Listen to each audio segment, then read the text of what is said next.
Vamos abrir as nossas Bíblias no Evangelho de Mateus. Evangelho de Mateus, capítulo de número 9, a partir do versículo 9 ao 13. Está escrito assim na palavra do Senhor, Evangelho de Mateus, capítulo 9, versículo 9 ao 13. E Jesus, passando adiante dali, viu assentado na recebedoria um homem chamado Mateus e disse-lhe: segue-me. E ele levantou-se e o seguiu. E aconteceu que, estando ele em casa, sentado à mesa, chegaram muitos publicanos e pecadores e sentaram-se juntamente com Jesus e seus discípulos. E os fariseus, vendo isto, disseram aos seus discípulos: por que come o vosso mestre com os publicanos e pecadores? Jesus, porém, ouvindo, disse-lhes: não necessitam de médicos sãos, mas sim os doentes. Ide, porém, e aprendei o que significa misericórdia quero e não sacrifício, porque eu não vim a chamar os justos, mas os pecadores ao arrependimento. O tema da mensagem nesta manhã: o pecado é o vírus da alma. Em face da situação dos nossos dias, que tem ocorrido acerca dessa chamada pandemia do coronavírus, que tem se alastrado através da mídia e se feito muito alarde acerca dessa situação em que estamos vivendo, cabe bem esta mensagem para esse dia.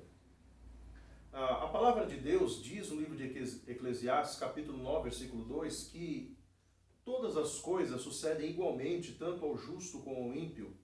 Todos nós estamos sujeitos a qualquer situação, a qualquer mal desta vida, no sentido de doenças, tragédias, calamidades, infortúnios que essa vida possa muitas vezes nos trazer.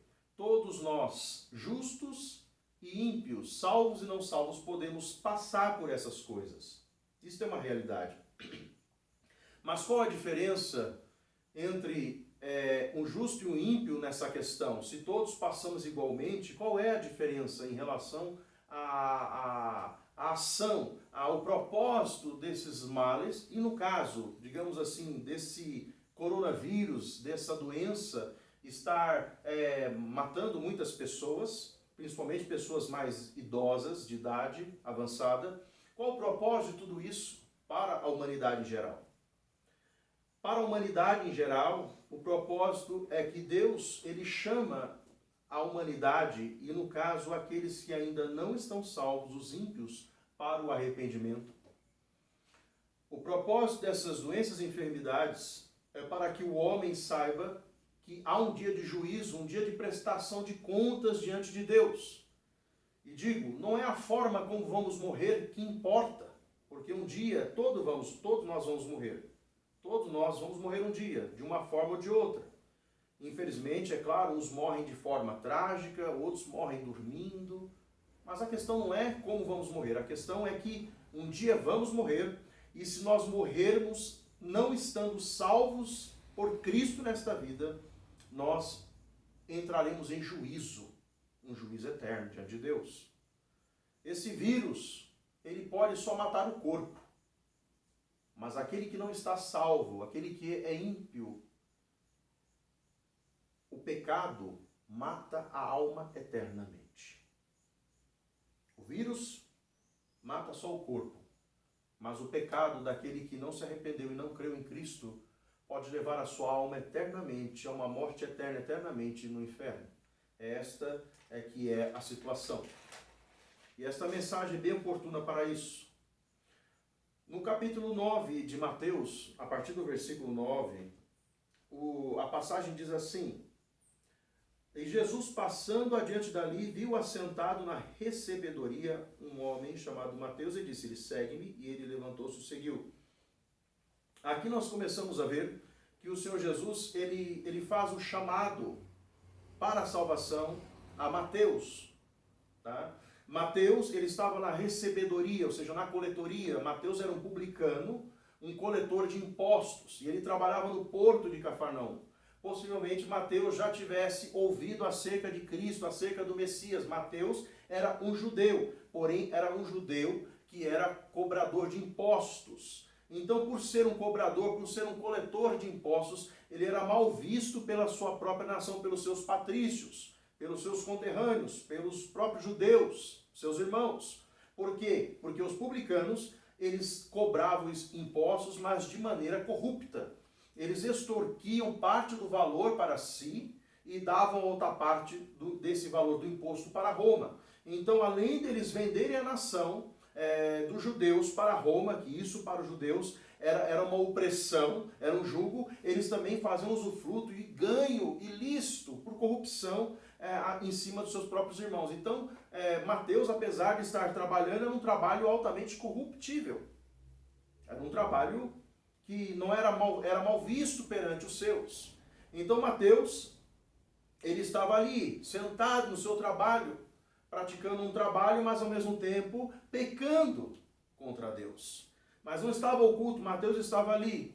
E possivelmente Mateus talvez tivesse ouvido falar do Messias, do Mestre, do Senhor Jesus. E quando o Senhor Jesus passa ali, o Senhor Jesus diz a Mateus: segue-me.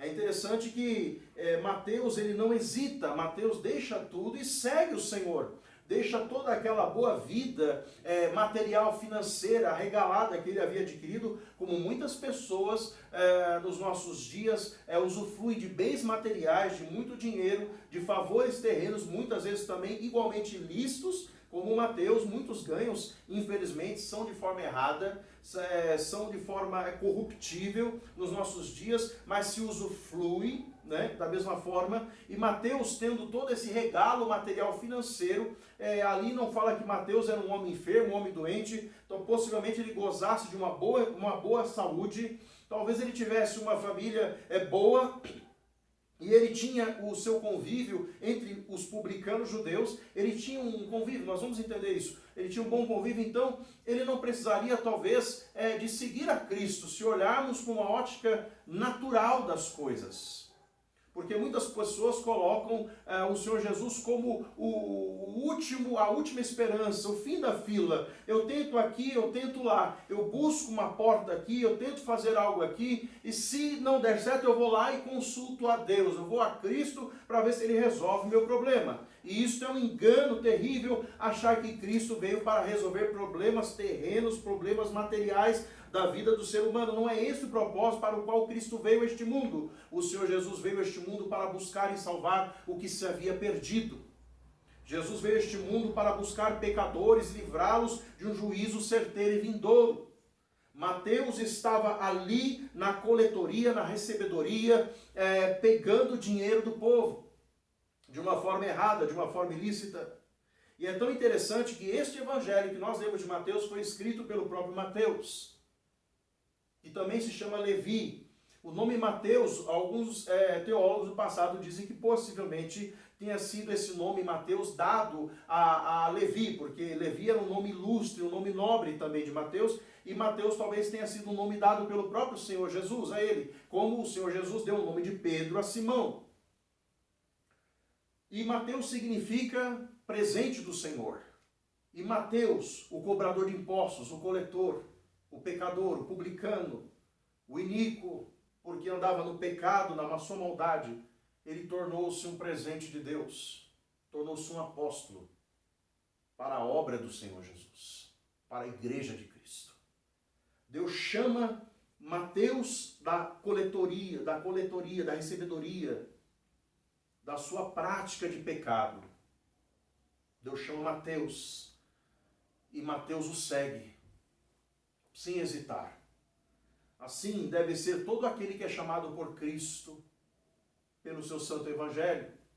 Assim deve ser todo aquele que é chamado pelo Salvador para a salvação, quando ouve a palavra, o evangelho da graça redentora, e o chama e conclama ao pecador que venha a Cristo, que venha a entregar a sua alma com verdadeiro arrependimento e fé. Assim deveria ser todo aquele que ouve o santo evangelho. A exemplo de Mateus, deveria ouvi-lo e rapidamente deixar tudo e correr e seguir a Cristo. Infelizmente não é o que ocorre. Ainda há muita resistência acerca do Evangelho do Senhor Jesus Cristo. Infelizmente há muita resistência.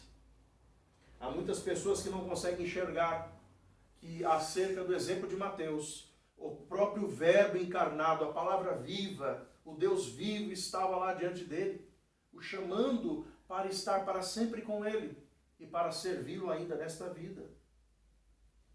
E no versículo 10, depois que Mateus, Levi, segue a Cristo, isso dá a entender que ele se converteu, ele seguiu, ele se levantou e seguiu, ele tomou uma atitude, ele se converteu, voltou-se a Cristo, se converteu a Cristo. No verso 10 está escrito assim: e aconteceu que estando ele em casa, sentado à mesa, chegaram muitos publicanos e pecadores e sentaram-se juntamente com Jesus e seus discípulos. Olha que coisa tremenda. No Evangelho de Lucas, Mateus é chamado de Levi, o seu outro nome. Mas Mateus chama a si mesmo de Mateus. No Evangelho de Lucas fala que Levi, Mateus, deu um grande banquete para esses publicanos. E uma multidão veio. Não eram poucas pessoas, eram muitas pessoas. Mas Mateus, ele não fala de uma multidão. Ele não fala que fez um grande banquete. Isso prova que Mateus verdadeiramente se converteu ao Senhor Jesus, demonstrando a sua humildade. E não manifestando as suas boas obras como evidência, né, da salvação. Não mostrou aquilo que ele fez como se aquilo fosse algo de si mesmo. Ele poderia ter escrito no seu evangelho, inspirado por Deus, mas escrito e dito assim: olha, eu fiz um grande banquete para muitos publicanos como eu era, para muitos pecadores como eu era, e fiz um grande banquete, dei isso, e ofuscar o brilho de Cristo em sua vida. Mas Mateus não fez isso, porque Mateus verdadeiramente se converteu ao Senhor Jesus, e ele não ofuscou o brilho de Cristo em sua vida. Ele evidenciou a sua conversão. Mateus evidenciou a conversão do Evangelho de Cristo em sua vida. Ele manifestou a sua humildade. E mais ainda, Mateus não guardou somente aquela graça, aquela salvação para si mesmo. Ele chamou a todos aqueles do seu convívio, aqueles que outra hora caminhavam com ele lado a lado na coletoria, lá no porto de Cafarnaum, recebendo dinheiro por extorsão, na corrupção. Ele chamou a todos esses que caminhavam com ele e outros mais, para ouvirem, para receberem a salvação que estava na sua casa. O Senhor Jesus, junto com os seus discípulos. Mateus convida. E isso é algo interessante para todos aqueles que já foram salvos pelo Senhor Jesus, que não guardem, não cerrem os seus lábios, não fechem as suas bocas para o Evangelho da graça redentora, da graça salvífica. Não neguem a salvação a um pecador. Não fiquem acomodados. Isso é uma palavra que para nós deve ser sempre de alerta, para não ficarmos acomodados, não guardarmos este presente, esta obra maravilhosa que o Senhor fez em nossa vida, não por mérito nosso, mas simplesmente por sua vontade e favor e graça, que é a sua salvação, que é perdoar os nossos pecados, estando nós em condenação, em um juízo vindouro. Nós devemos atentar e, como diz o autor de Hebreus, como poderemos negligenciar tão grande salvação que nos é dada, nos é ofertada gratuitamente, e como poderemos negar? O Senhor Jesus falou de graça recebeste, de graça dai. Como poderemos negar a graça que recebemos? Então que nós possamos, a exemplo de Mateus também levar esta salvação a todo aquele que carece dela. Devemos pensar como exemplo do apóstolo, que tornou-se um apóstolo. Mateus tornou-se um dos 12 apóstolos de Cristo. A exemplo deste homem, desse servo, desse presente de Deus, que foi um presente para a igreja. Todo servo de Deus, toda pessoa que é salva e trabalha na seara do Senhor, torna-se um presente para a igreja do Senhor Jesus. Que possamos ser esse presente da igreja para as almas desse mundo, levando este evangelho, levando esta oportunidade de remissão de pecados, de vida eterna, de livramento de um juízo certo, para todo aquele que morre na sua iniquidade, no seu pecado, na sua injustiça, na sua impiedade, que morre sem salvação. A exemplo de Mateus. E o verso 11 diz assim: e os fariseus, vendo isto, disseram aos seus discípulos: por que come o vosso mestre com os publicanos e pecadores? Uma pergunta é feita para os discípulos do Senhor Jesus e não propriamente para o Senhor Jesus. Interessante isso. Isso aqui, uma coisa que nós devemos entender aqui, que como todo aquele que foi salvo, que é justo, porque foi justificado por Cristo, é servo de Deus, deve sempre fazer defesa da sua fé em Cristo, defesa do Evangelho do Senhor Jesus, deve defender o Evangelho. Deus em si não precisa de defesa, mas nós, como servos de Deus, devemos defender o Evangelho, devemos hastear, levantar a bandeira, o estandarte do Evangelho do Senhor Jesus para este mundo e declarar que Jesus Cristo é o Senhor para a glória de Deus Pai, como diz em Filipenses 2, que um dia, querendo ou não querendo, crendo ou não crendo, negando ou não negando a Cristo, todo joelho se dobrará nos céus, na terra e debaixo da terra, e toda língua confessará que Jesus Cristo é o Senhor para a glória de Deus Pai. Isso é um fato da Escritura. E o que diz aqui é que é algo interessante, é que o maior perigo para o Evangelho, para a igreja, para o avanço do Evangelho do Senhor Jesus, são os religiosos. São os religiosos. Talvez você pergunte, mas que tipo de religioso? Ser religioso em si é um pecado? Não é pecado em si ser um religioso, mas os religiosos é o perigo para o avanço, porque os religiosos, nesse sentido da palavra, são aqueles que exercem uma falsa moral, uma falsa espiritualidade. Eles transparecem uma aparência de piedade exterior, mas por dentro estão sujos no pecado. Jesus chama os fariseus, e Lucas também inclui, além de fariseus, inclui escribas, aqueles que eram peritos na lei de Deus. Jesus chama os fariseus de sepulcros caiados. Por fora são de uma bonita aparência, mas por dentro são cheios de ossos mortos, cheios de podridão. Os religiosos são perigo para o avanço da fé em Cristo. Os religiosos foram naquele tempo. Por quê? Porque os fariseus, eles conheciam bem as leis de Deus, a palavra, sempre falamos isso. Eles tinham conhecimento, eles tinham entendimento, eles sabiam como que se aplicava. Eles eram desculpáveis. E eles estavam ali possivelmente por inveja do Senhor Jesus. Olhando o que o Senhor Jesus estava fazendo, eles não conseguiam olhar que ali não estava um simples homem, estava o próprio Deus, o Messias que tanto eles esperavam. E eles condenavam a atitude do Mestre, a atitude do Senhor Jesus, por estar sentado à mesa com publicanos e pecadores. Mas o Senhor Jesus veio, ele declarou: eu vim buscar e salvar o que se havia perdido. Eu estou aqui para isso, para salvá-los. E aqueles pecadores, eles ouviram de bom grado o Senhor Jesus. A Escritura não diz o que ocorreu ali com detalhes, mas dá a entender porque ocorreu uma grande multidão de pecadores publicanos. E sabemos que aonde o Senhor Jesus residia, aonde ele ia, a sua palavra de vida entrava nos corações, porque não era uma palavra de um homem qualquer, de um sábio, de um intelectual, de um grande, maior filósofo, nem era a palavra de Salomão, ainda que Salomão foi inspirado e teve a sabedoria de Deus, era a palavra do próprio Deus vivo, encarnado, falando aos homens, pregando acerca de si mesmo, da sua vontade e verdade aos homens. Então aqui nós vemos que os fariseus, eles se justificavam pelas suas boas obras, sempre foram aqui pela aparência externa de piedade, mas negando a eficácia dela em si mesma. Eles apenas externavam aquilo que na verdade internamente eles não eram. Por isso que os religiosos são perigosos para o avanço da obra de Deus.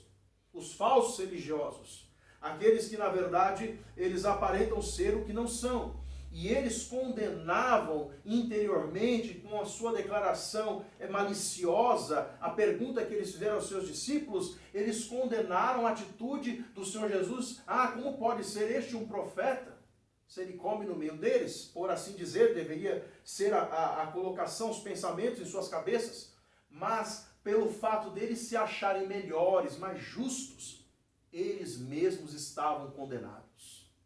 Porque eles buscavam a sua salvação e a convicção, a certeza nas suas supostas boas obras, naquilo que eles achavam que estavam fazendo de bom, acerca dos seus pais no passado que foram repreendidos por Deus. Por isso, 70 anos mais ou menos depois da vinda do Messias, o templo dos judeus são destruídos, os rituais cerimoniais, tudo aquilo é destruído, porque aquele tempo da lei cerimonial, a lei cerimoniais, os rituais seriam extirpados, porque a graça de Cristo veio a este mundo. Então esse tipo de obediência à lei não seria mais exigida.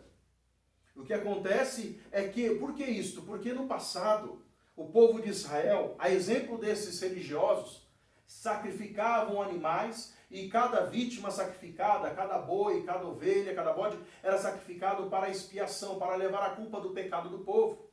Mas o povo começou a fazer isso como uma prática pecaminosa, porque em vez do sacrifício servir para a purificação de pecados, na verdade o povo usava para permanecer no pecado. Então o povo pensava assim, olha, eu vou pecar, aí se eu pecar eu levo um animalzinho ali, o sacerdote põe a mão, sacrifica, corta, e eu estou perdoado, eu posso seguir a minha vida pecando. Então essa inversão, esse mau uso da lei de Deus, fez com que Deus no passado ficasse enojado por esse tipo de sacrifício. Nós temos isso, exemplo, no profeta Isaías. Da mesma forma, os fariseus faziam também sacrifícios, mas permaneciam no pecado. E eles achavam que as suas cerimoniais, os seus rituais, iriam justificá-los diante de Deus. E eles acrescentaram muitas outras coisas a Deus, invalidando a lei de Deus. Como lavar as mãos, o Senhor Jesus fala muito isso nos evangelhos. Eles acrescentaram muitos rituais externos para alcançar de Deus graça salvadora. Eles achavam que poderiam purificar-se, santificar-se para ser salvo. É isso que quer dizer boas obras. É eu fazer por onde para eu ser salvo. É eu me santificar para ser salvo. Quando que, na verdade, quando uma pessoa é salva por Cristo, o Senhor salva esta alma e aí essa pessoa passa a ser santa, a santificar-se. Não é o contrário. Um pecador é salvo por Cristo para andar em santidade. E não anda em santidade para ser salvo por Cristo. É o contrário. Porque ninguém pode, pelas suas boas atitudes, chegar-se a Deus. Isso é muito sério.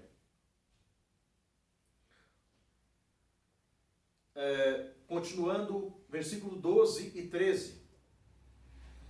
Jesus, porém, ouvindo, o Senhor Jesus ouviu, Jesus, porém, ouvindo, disse-lhes, não necessitam de médicos sãos, mas sim os doentes. Ide, porém, aprendei o que significa misericórdia quer e não sacrifício. Porque eu não vim chamar os justos, mas os pecadores ao arrependimento. Vamos ver dois textos do Antigo Testamento acerca dessa declaração do Senhor Jesus. Um está em Oséias, livro de Oséias 6:6. Oséias capítulo 6, versículo de número 6.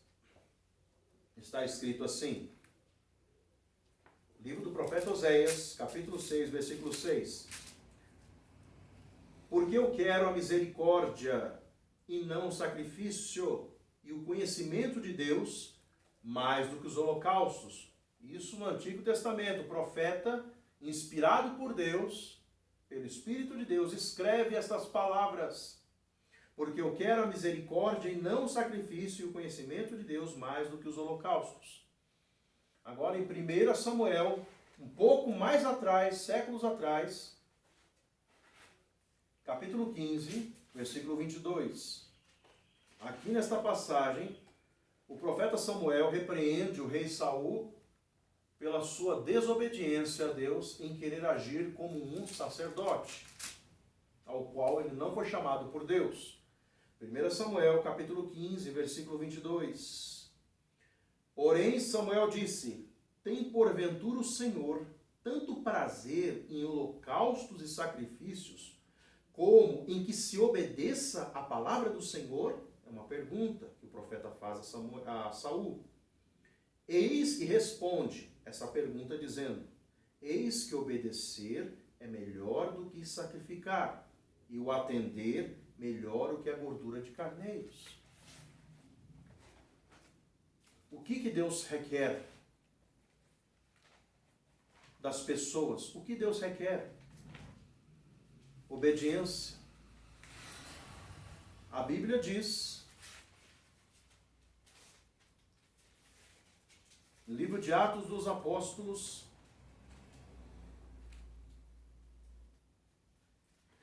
no verso 30, está escrito assim: mas Deus, não tendo em conta os tempos da ignorância, ordena agora a todos os homens em todo lugar que se arrependam, porquanto tem determinado um dia em que com justiça há de julgar o mundo por meio do homem que destinou, e disso deu certeza a todos, ressuscitando dentre os mortos.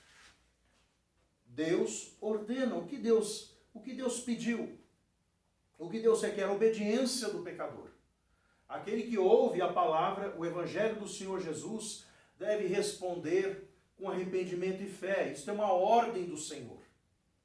Olha que interessante. Nesse texto que nós lemos aqui, o Senhor Jesus, no versículo 12, diz assim: Jesus ouviu aqueles religiosos e fariseus e disse assim: não necessitam de médicos sãos, mas de os doentes. Essa palavra médico aqui, ela tem dois sentidos. Um sentido é o sentido de doença física mesmo, e o outro sentido é de doença moral. E o Senhor Jesus estava tratando com a moral daqueles religiosos, fariseus e escribas também. Então o Senhor Jesus diz assim: não necessitam de médico os sãos, mas sim os doentes. Porque aqueles fariseus, aqueles religiosos, eles achavam que eles eram melhores do que os outros. Eles achavam que estavam santificados, estavam sendo salvos por aquilo que eles faziam de bom, entre aspas.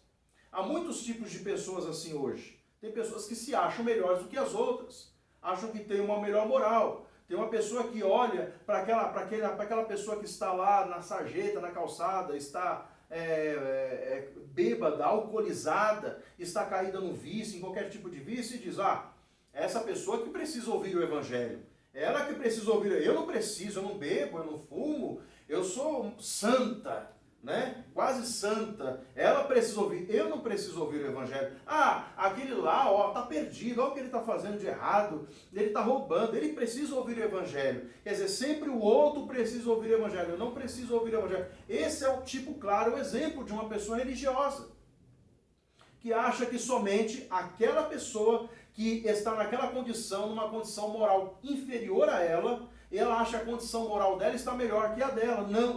Não existe na face da terra nenhuma pessoa que tenha uma condição melhor do que a outra para ser salvo.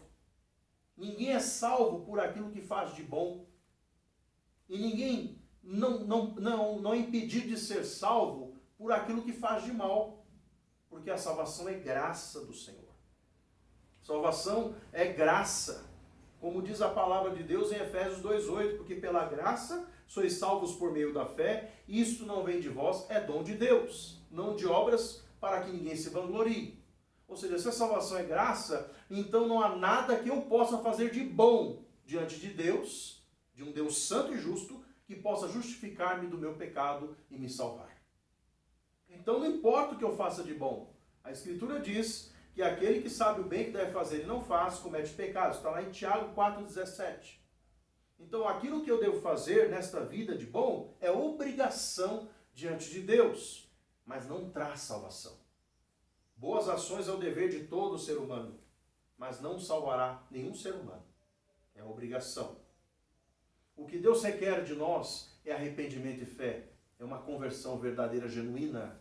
É reconhecer que não podemos ir a Cristo, a Deus o Pai, a não ser por meio do seu Filho Jesus Cristo, por meio do arrependimento e fé. O meio que Deus determinou para a salvação é o arrependimento e a fé no Salvador. Olha o que diz: não necessitam de médicos sãos, diz o Senhor, mas sim os doentes. Ide, porém, aprendei o que significa misericórdia, quer e não sacrifício, porque eu não vim chamar os justos, mas os pecadores ao arrependimento. Olha o que o Senhor fala aos religiosos: ide, é uma ordem. Deus vai, aprenda o que é misericórdia. Aprenda o que é misericórdia. Deixa eu dizer para você o que é misericórdia. Misericórdia é o evangelho do Senhor Jesus Cristo. Isso é misericórdia de Deus ao pecador, que ainda não foi salvo. É o evangelho do Senhor Jesus, é a misericórdia de Deus. Lá em Isaías 59 está escrito assim, que o braço do Senhor, a mão dele, não está encolhida para não poder salvar, não poder socorrer. Então o evangelho, ele é o socorro, ele é a salvação de Deus para o pecador. Ele é a misericórdia, é a compaixão pelas misérias do coração humano. Ele é a misericórdia de Deus para o pecador. Aqueles religiosos, muitas pessoas não entendem que o evangelho, ele é pregado porque ele é a misericórdia. E muitas pessoas se rejeitam a misericórdia e preferem continuar fazendo sacrifícios de tolo. Acham que fazendo boas atitudes, boas ações que são deveres, são obrigações humanas, vão poder redimi-las diante de um Deus santo, e jamais. Deus só aceita um pecador que reconhece os méritos exclusivos do Senhor Jesus Cristo para a sua salvação. Deus não salva jamais um pecador pelas suas supostas boas ações, boas obras. Deus salva um pecador pelos méritos, pela obra do seu Filho Jesus na cruz. E quando Jesus fala assim, porquanto eu não vim chamar os justos, mas os pecadores ao arrependimento. O que é o chamado ao arrependimento? É o Evangelho. O Evangelho do Senhor Jesus é o chamado ao arrependimento. É certo que não existe arrependimento sem fé, nem fé sem arrependimento. Mas quando um pecador verdadeiramente se arrepende e crê, ele se arrepende, ele crê. Porque quando ele se arrepende, ele reconhece que ele é um miserável, que ele está condenado em seu pecado, porque ele recebeu a corrupção original, o pecado do primeiro homem, da primeira mulher no Éden, que desobedeceram a Deus. Ele recebeu esse DNA pecaminoso em suas veias. Então ele peca por natureza, ele nasce pecando, ele nasce influenciando o seu meio com o seu pecado. Por isso o homem jamais será uma vítima da sociedade, porque o homem, ele é uma vítima do seu próprio pecado, ele vive no meio de uma sociedade pecaminosa, uma sociedade doente, uma sociedade que está caída num vírus chamado pecado. Esse é o maior vírus que nós temos que nos ater nos nossos dias. Esse é o vírus que pode matar verdadeiramente o homem, porque não mata o corpo em si, mas mata a alma humana. Mata e destrói e leva a alma humana para o inferno. Por isso o Senhor, ele vem com arrependimento e chama a todo aquele que está ouvindo esta palavra nesta manhã, neste dia, em qualquer lugar que esta palavra for anunciada, for pregada. O Senhor Jesus diz: arrependa-te, creia no Evangelho do Senhor Jesus, arrependa-te do teu pecado, creia e seja salvo. Porque o maior vírus que existe na humanidade é o pecado. E ele condena a alma do homem a uma eternidade no inferno, uma eternidade sem Deus. Que o Senhor possa falar ao seu coração, que o Senhor possa ministrar esta palavra ao seu coração, que você possa entender que o chamado ao arrependimento do Senhor Jesus, segundo a sua palavra, é o chamado ao Evangelho do Senhor Jesus, a boa nova de salvação. E você possa ver que o maior perigo da tua alma não é as notícias da grande mídia televisiva mundial, nacional. Não são as notícias que falam das catástrofes que estão acontecendo, muitas vezes tragédias no nosso meio, próximas ou distantes de nós, doenças, guerras. Nada disso é o perigo. Isso é apenas para nos alertar que há um dia de juízo sobre as nossas almas. Porque o problema não é morrer, nem de que forma morremos, como já disse, mas o problema é morrer sem receber o Evangelho, sem arrependimento de pecados, sem salvação. Que esta palavra possa falar aos vossos corações nesta manhã. Vamos orar.